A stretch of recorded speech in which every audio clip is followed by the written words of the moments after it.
Welcome to ஷானுராம்ஸ் kitchen. இன்றைக்கி வந்து குவிக்காக ஒரு சென்னா மசாலா எப்படி பண்ணுறதுங்கிறத பார்க்கலாமா? இது வந்து நான் ப்ரெட்டுக்கு தொட்டுக்கிறதுக்காக பண்ணுற ஒரு சென்னா மசாலா. சிம்பிளாக பண்ணக்கூடியது. கொஞ்சமாக இதில் உப்பு போட்டுக்கலாம் இந்த சென்னாக்கு.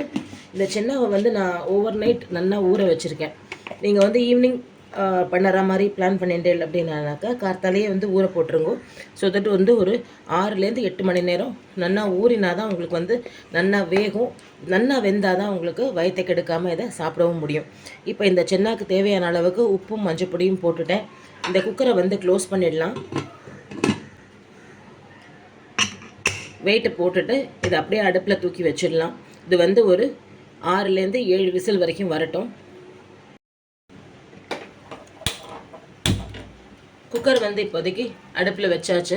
இது ஒரு 6-7 விசில் வர்றதுக்குள்ளே நம்ம இந்த சென்னா மசாலாவுக்கு தேவையான அளவுக்கு தக்காளி, வெங்காயம், மற்ற மசாலா ஐட்டம்ஸ் நம்ம என்னெல்லாம் எடுத்துக்க போகிறோம், நெக்ஸ்ட் என்ன பண்ண போகிறோம் அப்படிங்கிறதையும் நான் உங்களுக்கு காமிக்கிறேன்.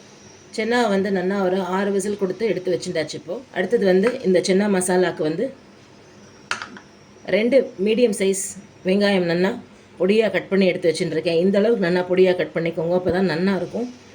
அதே மாதிரி 3 மீடியம் சைஸ் தக்காளி நல்லா பொடியாக கட் பண்ணி எடுத்து வச்சுட்டுருக்கேன். இப்போ இது ரெண்டுத்தையும் முதல்ல நம்ம வதக்கிறதுக்கு போட்டுக்கலாம். இதுக்கப்புறமா அரைக்கிறதுக்கு என்னெல்லாம் அப்படிங்கிறது நெக்ஸ்ட் காமிக்கிறேன். அடுப்பில் வந்து இலுப்பு சட்டியில் ஒரு 3 டேபிள் ஸ்பூன் கிட்டக்க ரிஃபைண்ட் ஆயில் விட்டுருக்கேன். இதில் வந்து நம்ம ஜீரகத்தை தாளிச்சிக்கலாம் ஃபஸ்ட்டு. இது கூடவே வந்து 2 பிரிஞ்சி இலையும் தாளிச்சிக்கலாம்.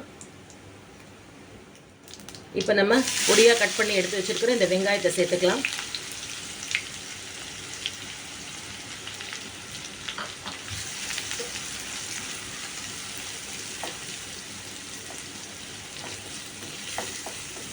வெங்காயம் வந்து நல்லா கலர் மாறி வரட்டும்.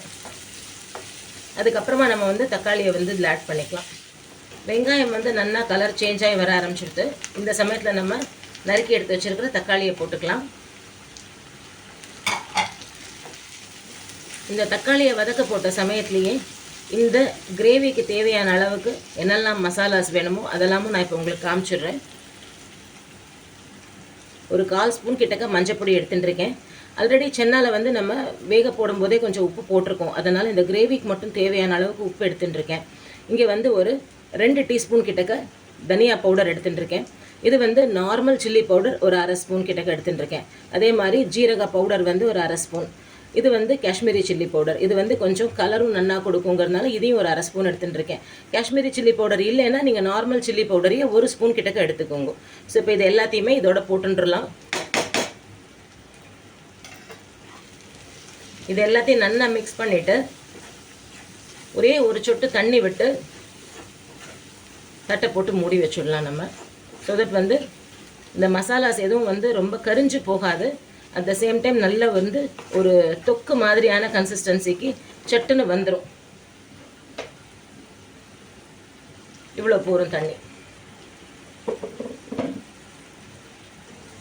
இதை நல்லா ஈவனாக மிக்ஸ் பண்ணிவிட்டு ஒரு 2 to 3 மினிட்ஸ் கிட்டக்க இதை மூடி வைக்கலாம். அதுக்குள்ளே வந்து நம்ம அரைக்கிறதுக்கு என்னெல்லாம் எடுத்து வச்சுருக்கோம் அப்படிங்கிறதையும் நான் உங்களுக்கு இப்போ காமிச்சிடுறேன். அரைக்கிறதுக்கு என்னெல்லாம் எடுத்து வச்சுட்டுருக்கேன் அப்படின்னு பார்த்தீங்கன்னாக்கா 1 டீஸ்பூன் கிட்டக்க பொட்டுக்கடலை, ஒரு 1/2 டீஸ்பூன் கிட்டக்க சோம்பு, ஒரு சின்ன பீஸ் பட்டை, 2 ஏலக்காய், ஒரு 2லேருந்து 3 பீஸ் கிட்டக்க கிராம்பு எடுத்து வச்சுட்டுருக்கேன். கார்த்தால பிரேக்ஃபாஸ்ட்டுக்கு பண்ணுறதுனால நான் வந்து வெறும் பொட்டுக்கடலை மட்டும்தான் போட்டுருக்கேன். அப்படி இல்லைன்னா நீங்கள் வந்து ஒரு 1/4 ஸ்பூன் கிட்டக்க கசகசா கூட நீங்கள் போட்டுக்கலாம். பிரேக்ஃபாஸ்ட் டைம்லன்னும் போது உங்களுக்கு வந்து கசகசா ஆட் பண்ணும்போது கொஞ்சம் அப்படியே ஒரு மாதிரி தூக்கம் வர மாதிரி இருக்கும். அதனால தான் அது வந்து அவாய்ட் பண்ணிட்டேன்.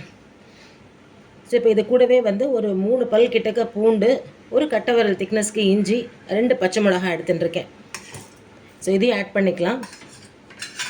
இந்த கிரேவி வந்து நல்லா சேர்ந்து வர்றதுக்காக கொஞ்சமாக வந்து தேங்காய் எடுத்துட்டுருக்கேன். அதாவது துருவின தேங்காவாக இருந்தானாக்கா ஒரு 1.5 டேபிள் ஸ்பூன்லேருந்து 2 டேபிள் ஸ்பூன் கிட்டக்க நீங்கள் தேங்காய் எடுத்துக்கலாம். இப்போ இது எல்லாத்தையுமே நல்லா மையாக அரைச்சி எடுத்துன்னு வந்துடலாம். ஒரு 2 to 3 மினிட்ஸ் கிட்டக்க எடுத்து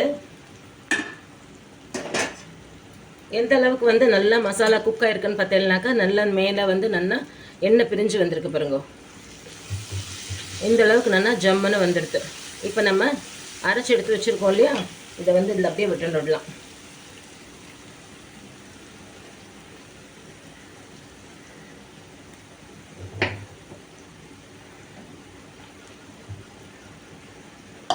மிக்ஸி ஜார்லேயும் கொஞ்சமாக தண்ணி விட்டு அதையுமே நல்லா அலம்பி விட்டுண்டாச்சு. இப்போ இந்த அரைச்ச மசாலா வந்து ஒரு 2 மினிட்ஸ் கிட்டக்க நல்லா குக் ஆகட்டும். ஏன்னா நம்ம எல்லாமே பச்சையாக தான் போட்டு அரைச்சிருக்கோம். அதனால ஒரு 2 மினிட்ஸ் கிட்டக்க இது நல்லா குக் ஆகட்டும். தட்டை போட்டு மூடி வச்சுடலாம். நல்லா ஒரு 2 to 3 மினிட்ஸ் கிட்டக்க எடுத்து நம்ம இந்த மசாலாவை வந்து குக் பண்ணணும்னு போட்டிருந்தோம் இல்லையா. ஸோ இது நல்லா ரெடியாகி வந்துடுது. நல்ல வாசனை வர ஆரம்பிச்சிடுது. இப்போ நம்ம வேக வச்சு எடுத்து வச்சுருக்கோம் இல்லையா சென்னா, அதை வந்து இதில் ஆட் பண்ணிக்கலாம். இந்த அளவுக்கு நல்லா ஃபஸ்ட் கிளாஸாக வெந்து வந்திருக்கு. ஸோ இப்போ நம்ம வேக வச்சுருக்கிற சென்னாவை ஆட் பண்ணிக்கலாம். சென்னா ஆட் பண்ணும்போது முக்கியமாக ஒரு விஷயம் நீங்கள் என்ன பார்க்கணும் அப்படின்னா, நம்ம வேக போடும்போது அதில் தண்ணியோடு விட்டுருந்தோம் இல்லையா, அந்த தண்ணியை முதல்ல தனியாக எடுத்து வச்சுக்கோங்க. இந்த சென்னா வந்து போட்டதுக்கப்புறமா, ஏன்னா சம்டைம்ஸ் வந்து சில பேருக்கு என்ன ஆகும்னாக்கா, இந்த கிரேவி வந்து ஆல்ரெடி அவளே கொஞ்சம் தண்ணியாக பண்ணியிருந்திருப்பா. அந்த மாதிரி இருந்ததுன்னா இந்த சென்னா வெந்த தண்ணியை சேர்த்து போடும்போது ரொம்பவே தண்ணி ஆகிடுதுனாக்கா தொட்டு சாப்பிட்ற மாதிரி இருக்காது. அதனால் முதல்ல சென்னாவை போட்டுக்கோங்க. எந்த அளவுக்கு இது வந்து கன்சிஸ்டன்சி சரியாக இருக்குன்றதை பார்த்துன்ட்டு அதுக்கப்புறமா அந்த வேக வச்ச தண்ணியும் இதோட ஆட் பண்ணிக்கோங்க.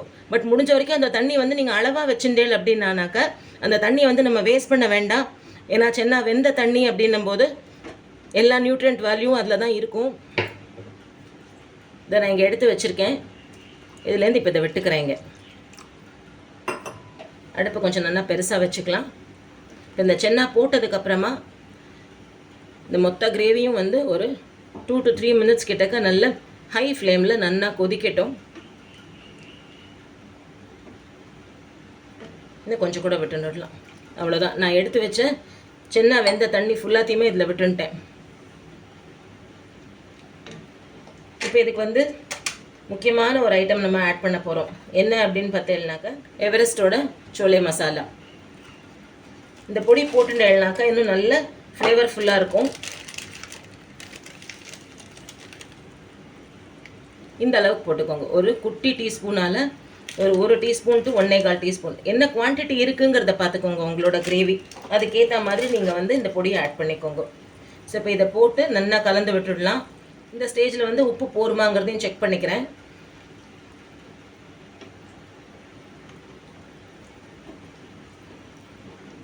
ரொம்பவே பர்ஃபெக்டாக இருக்குது.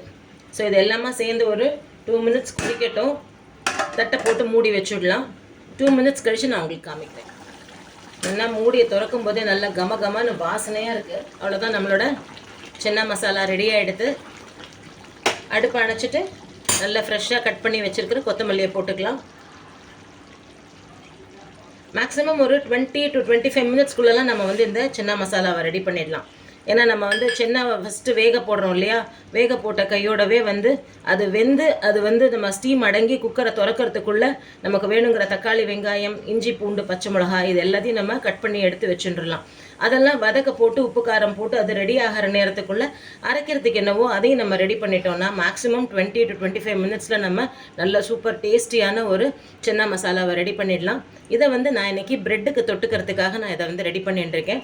ஸோ நெக்ஸ்ட் வந்து ப்ரெட் டோஸ்ட் பண்ணிவிட்டு பிளேட்டிங் எப்படி பண்ணுறதுங்கிறதையும் பார்க்கலாம்.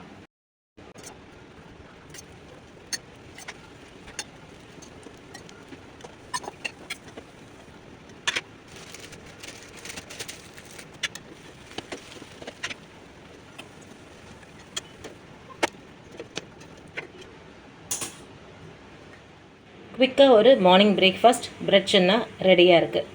நீங்களும் வந்து இதே மாதிரி ட்ரை பண்ணி பாருங்க. எப்படி வந்ததுங்கிறத உங்களோட கமெண்ட்ஸில் சொல்லுங்கள். தேங்க்யூ.